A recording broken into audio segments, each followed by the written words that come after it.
శ్రావణ మాసంలో పౌర్ణమికి ముందు వచ్చేటువంటి శుక్రవారం ఆడవారందరూ కూడా ఖచ్చితంగా వరలక్ష్మి వ్రతాన్ని ఆచరిస్తారండి.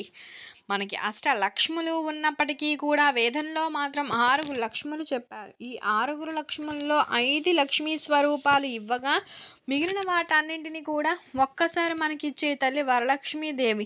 ప్రతి ఇంటిలో కూడా శ్రావణ మాసంలో పౌర్ణమికి ముందు వచ్చేటువంటి శుక్రవారం ఆడవారు వరలక్ష్మి వ్రతం చేసుకుంటారు.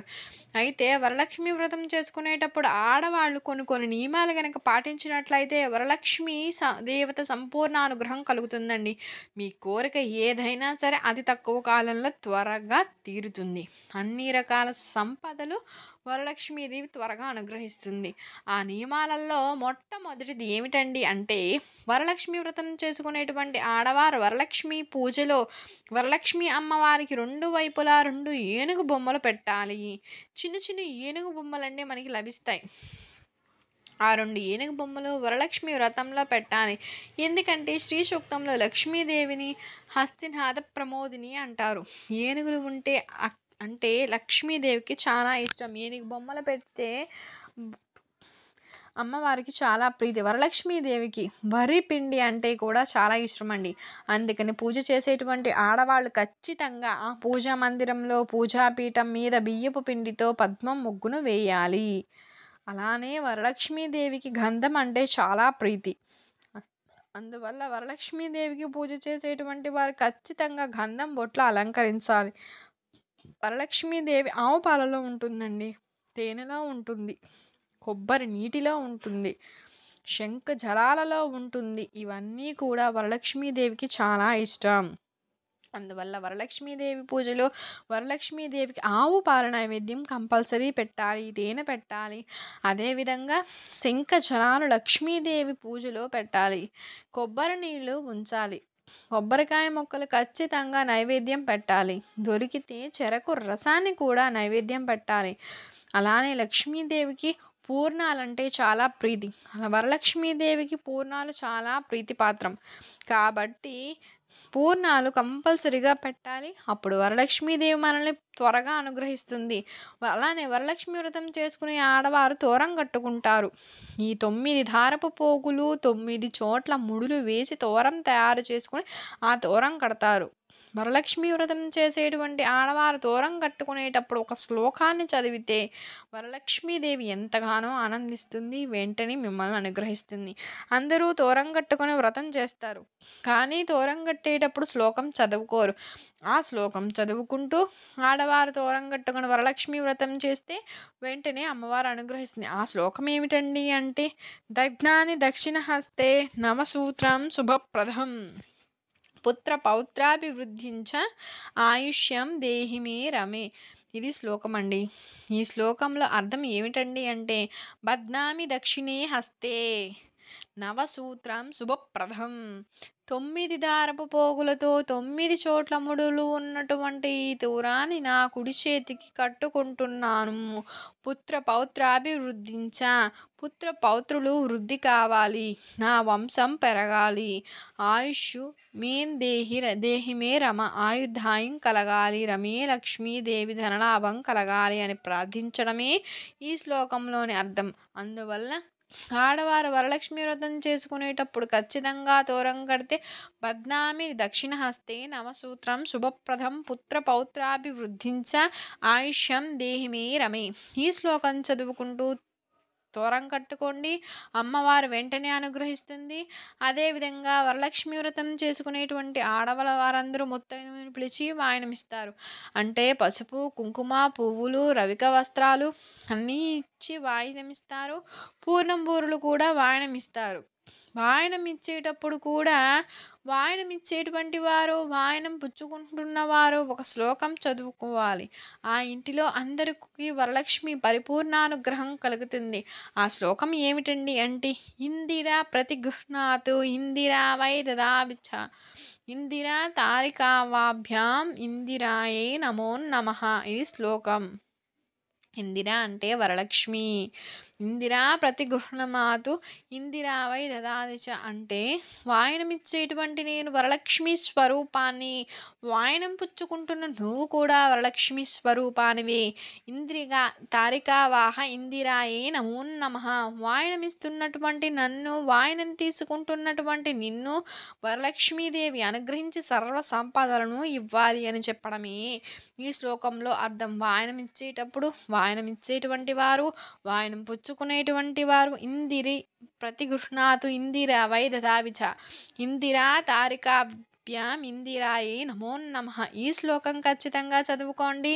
ఆడవారందరూ ఎంతో గొప్పగా చేసుకుంటారు, కానీ తోరం కట్టేటప్పుడు మర్చిపోకండి. వాయనం చెప్పేటప్పుడు శ్లోకం చెప్పడం మర్చిపోకండి. దానివల్ల పూజా ఫలితం రాదు.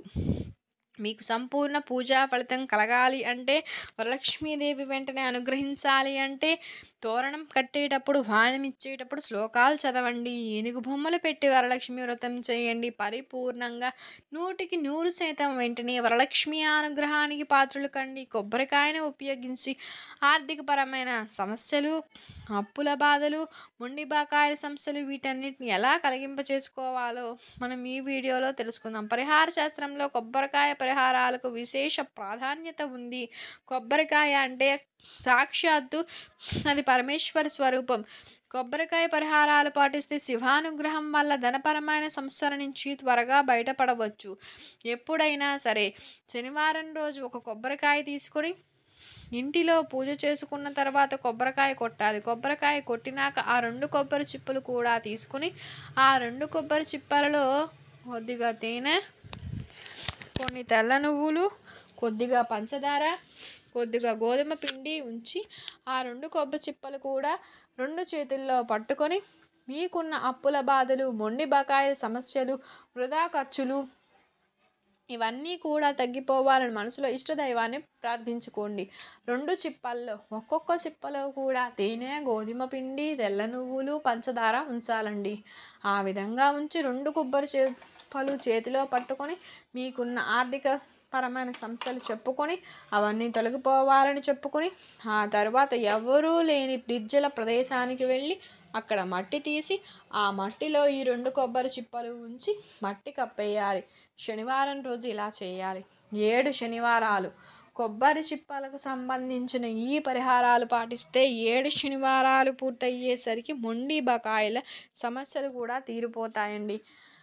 ఇవ్వవలసిన వాళ్ళు కూడా డబ్బులు ఇస్తారు. అప్పుల బాధలు తీరిపోతాయి.